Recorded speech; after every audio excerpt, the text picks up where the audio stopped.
Okay, here we go. Let's do it. My team is currently hiking in the mountains of northern Colombia. It is hot, it is humid, and we are miles from civilization. We got here the same way those before us did, by being obsessed with legends. And no legend has sowed more destruction than El Dorado. In the 16th century, Spanish conquistadors mounted expeditions to the New World in search of this fabled city of gold. Their campaigns unleashed suffering and death, and their thirst for treasure drove the extinction of entire civilizations. But where did the story begin? And could there really be gold and lost cities out there to be found? I followed the trail of conquistador Gonzalo Jimenez de Quesada to Lake Guatavita in Colombia. Welcome to El Dorado. Oh my God. It was here that the indigenous Muisca people anointed their new chief by covering him in gold and depositing offerings in the lake. In time, the story of the Golden Man, El Hombre Dorado, mutated into the legend of a golden city, El Dorado. Imagine hearing stories of people covering themselves in gold. They must be so dripping in gold that they can afford to bathe in it almost. Their imaginations must have gone wild. Yeah. At a Muisca burial site, we discovered real treasures that the Spanish never found. It's gold. Yeah, it's a piece of gold. Unbelievable, look at this. But the El Dorado myth is about more than just treasure. It's about an entire lost city. When the Spanish arrived on Colombia's Caribbean coast, they encountered the gold-adorned Tairona people, who retreated to strongholds deep in the mountains. For the next 400 years, outsiders were unable to reach these mysterious cities. Then, in the 1970s, looters discovered a massive Tairona settlement deep in the jungle, which they named Ciudad Perdida, or the Lost City. Today, archaeologists at the site are using cutting-edge scanning technology to reveal something extraordinary. There may be more lost cities and priceless treasures even deeper in the interior. My mission? Reach the team at Ciudad Perdida to find a real El Dorado. We're carrying all of our filming equipment, not to mention a week's worth of food and supplies 20 miles up a mountain to Ciudad Perdida. It's beautiful here. It's beautiful, isn't it? Yes, which usually means it's also dangerous. Yeah. What should I be worried about in here? We have jaguars. Uh-huh. We have 80 different kinds of spiders. 80, okay. 80. That I can handle. Let's talk snakes. We have some deadly snakes here. What do you have? The pop rocks. And we call that the fertilance. Okay. That's very dangerous. Yeah. I have a little experience with them. Packing enough venom in a single bite to kill a man 6 times over, a fertilance nearly punched my ticket in the jungles of Guatemala. John, snake! Snake right by you. What? Snake? Up, snake! And in this part of Colombia, it's responsible for nearly 70% of all snake bites. Perfect. All right, so jaguars, spiders, snakes, plants, pretty much the whole jungle's trying to kill us. Yes. At least we'll die in a Like beautiful that. place, though. Okay, guys, come on.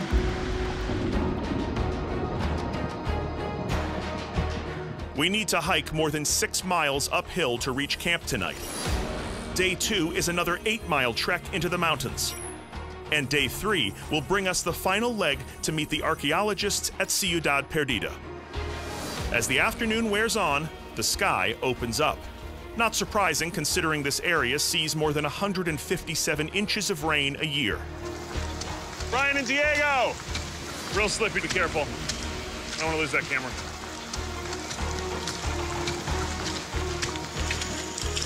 There's mud, and then there's whatever this is. The trail turns into a giant slip and slide, and as my tech supervisor Diego learns, it's not the fun kind. You okay? Yeah, good. We slog on.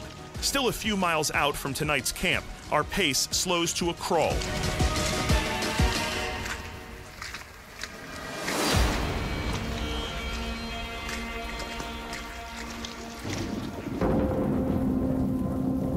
And when the sun sets, our situation goes from uncomfortable to unviewable. All right, well, we have lost the light. The rain has stopped momentarily, and we are trying to get ourselves to camp. You really don't want to be hiking here after dark. It's a pretty dangerous place to be.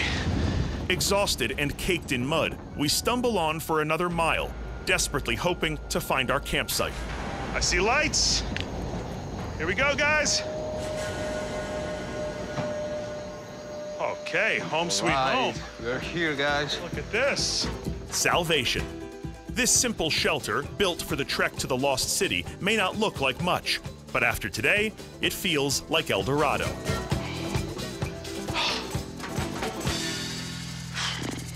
Great day, everybody. Let's do it all again tomorrow. Wonder what time the generator goes out.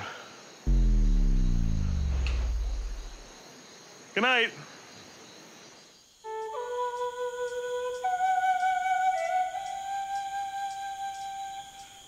Oh, good morning. I had this horrible dream that we were in a... Oh, no, it's all real. Okay, here we go. Today, we need to log 8 miles to reach camp, but our spirit, and everything else, is a bit dampened.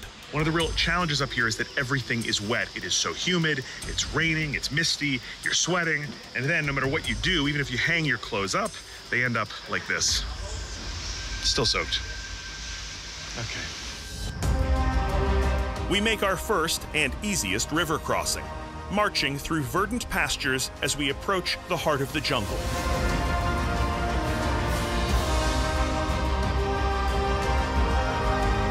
After hours of hiking in swirling heat and humidity, we encounter something I never expected to see out here: people. Passing us on the ridge is an indigenous family from a culture known as the Kogi, descendants of the Tairona. Hola. Hola. Machete's bigger than the kid. Amazing. A short walk later, we arrive at their village, where the Kogi live much as the Tairona did. No machines, no electricity, no written language. Isolation has protected Kogi culture, which, despite appearances, is actually incredibly advanced. After all, they're living in harmony with one of the most punishing environments on Earth, a place where European invaders, for all their might, simply couldn't cut it. The knowledge and grand construction of their ancestors, the Tairona, was a secret to the outside world, their own private El Dorado, until looters chanced upon the ruins. Sergio. Yes, Josh. So explain this to me. Looters found this lost city in 75. These looters, they were farmers, and they used to go out in the mountains for hunting. Right, these weren't like career criminals, they were local guys. Yes, they were just local people. Got it. And what did they find up here? One of these guys was hunting, and he saw stone steps. And that was it, they knew something was here? Yes. Wow. That's it. And so soon after that, gold starts showing up on the black market. Yeah. The farmers unearthed thousands of Tairona offerings left in burial pits at Ciudad Perdida. Some of this stunning jewelry is on display at the Museum of Gold in Bogota, but much of it vanished, lost to the illegal antiquities trade. And how do archaeologists find this place? The thing is that the looters, they started to fighting and killing each other over the gold. Treasure of the Sierra Madre. Have you ever seen that movie? No, I Humphrey Bogart, great movie. Similar story. Greed brought out the worst in the conquistadors and in these farmers. Fortunately, one of them blew the whistle and led archaeologists to the ruins of a real-life El Dorado, allowing it to be studied and conserved. Nearly 40 years later, the team we're trying to reach believes that what's been found so far is just scratching the surface. Okay, uphill? That's the plan. Let's go. Let's do it. Okay, so Humphrey Bogart is this down-on-his-luck prospector, right? He's in a bar, and this guy comes in, and he's got a map. We forge on, mile after mile.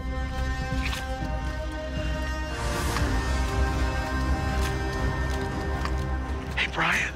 What? Have you ever seen Treasure of the Sierra Madre? No. As dusk approaches, we find our shelter and try to get some rest.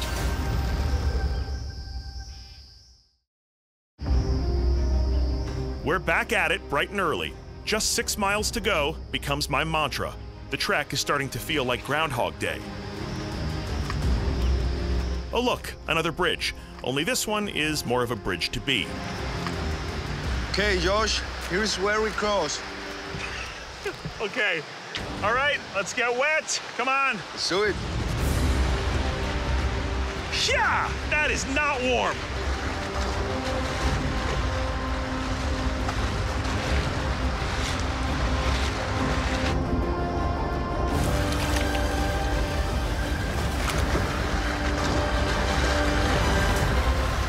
Everybody's across? Okay, let's do it. From here, there's nowhere to go but up. We climb higher and higher into the mountains until we finally reach the first traces of the lost city. Josh, you Yes. see this? Yes, stairs. Yes, this is part of the lost city.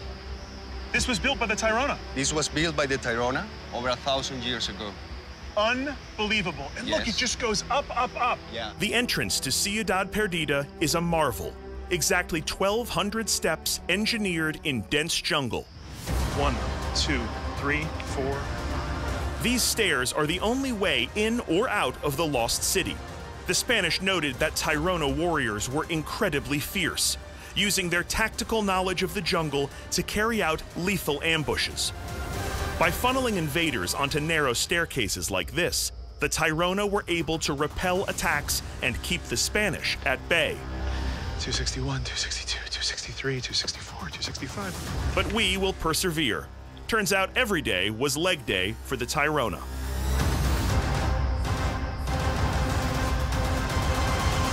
$597, $598, $599, $600. Halfway, guys. Can we stop? Thirsty. I can't hear you. Keep walking, everybody. Billy's gonna puke. You're doing great. Everybody's doing great. We're gonna die. We climb on, and the ancient stairmaster literally takes my breath away. But what we find at the top truly leaves me speechless. After 3 days and more than 20 miles uphill, we are among a small handful of people to reach one of the greatest archaeological discoveries of the last century, the Lost City. 1,198, 1,199, 1,200. Oh, come on! Look at this! Woo! What lies before us is a marvel of engineering. More than 169 stone terraces spanning 88 acres, all built on a 4,000-foot peak in the middle of a deeply inhospitable jungle. Completely overgrown when it was first discovered, archaeologist Santiago Giraldo and his team have been excavating this site for decades, living and working out of their own makeshift village near the ruins. Oh, man, so great to meet you. All right, good meeting you too. I love your office. Beats a cubicle any time of day. Right? I got a lot of questions. Go, fire away. Let's start with this. When? The place began to be built by what we think were sort of like pioneers coming into new farming areas around 650 AD. Spanish called them all Tirona, but we don't know what they called themselves. Right. And when does this main section of the city get built? This was built up sometime between 1100 and 1200 AD in a single push. Okay. At its height, what do we think the population was here? Anywhere between 2,000 and 3,000 people. Just in this town. In the upper part of the basin, over 10,000 people. All this forest that you see wasn't here. So what you'd have seen would have been farmland and patches of forest. Right. We see these big rings and these terraces. Would all of these had a structure on them? Yeah, all of these had structures on them. The smaller rings are dwellings. The really large rings are community spaces, feasting areas, workshops, and what have you. So kind of like the Kogi huts that I saw coming up, Just but a bit. bigger? It's very similar architecture. It would have been bigger, Yeah, but a bit more sophisticated and polished. got it. The terraced platforms we see today are just the foundations of this vanished metropolis. Radiating out from the city center were hundreds of interconnected plazas stretching far into the jungle. Each plaza was dotted with round, thatched roof buildings, ranging in size from single-family dwellings to massive multi-storied town halls, all landscaped with tropical fruit trees and fed by irrigation channels. Now, after 2 decades spent exploring these ruins, Santiago is just starting to map its full extent. That's extraordinary, you know, that we have this thriving civilization here building absolutely stunning things. And yet, I think to a lot of the world, Tirona isn't a name that they know. When the Tirona culture built this mega city on a mountain, Europe was in the throes of the Dark Ages. The Maya were in decline, and the great Inca Empire didn't even exist. But because the Tairona didn't have a written language, most of what we know about them comes from their greatest enemy. How do the Spanish talk about the Tairona in their chronicles? They describe them as decked out in jewelry and finery. Like, most everyone had gold nose pieces, gold ear spools. That was just daily use. The Spanish must have really been intrigued by that. When we talk about El Dorado, this Spanish obsession with this idea that there's a golden city, is part of it fueled by places like this, spots that the Spanish could not easily get to? It's always the idea that the indigenous folks are hiding something. Sure, that right. they're hiding it away. Right.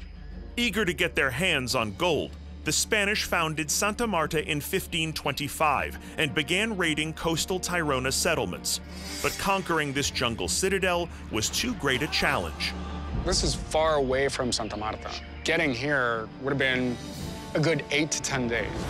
And when they did venture deeper into Tairona territory, the Spanish were turned back by the harsh jungle and fierce warriors. And the Spanish had a really hard time with the Tairona. Poisoned arrows, big stones tumbling down staircases, taking people down. This is not a place that you would want to attack. If you've got the high position, you can defend almost every single foot of this space. But despite never reaching Ciudad Perdida, the Spanish still sowed the seeds of its destruction. Why does it collapse up here? Why does it all go away? There were a number of epidemic cycles that were diseases brought in by the Spanish. So smallpox, influenza, typhoid fever, cholera, bubonic plague. And indigenous populations of the Americas had no immune response to them. 90% of the population dies.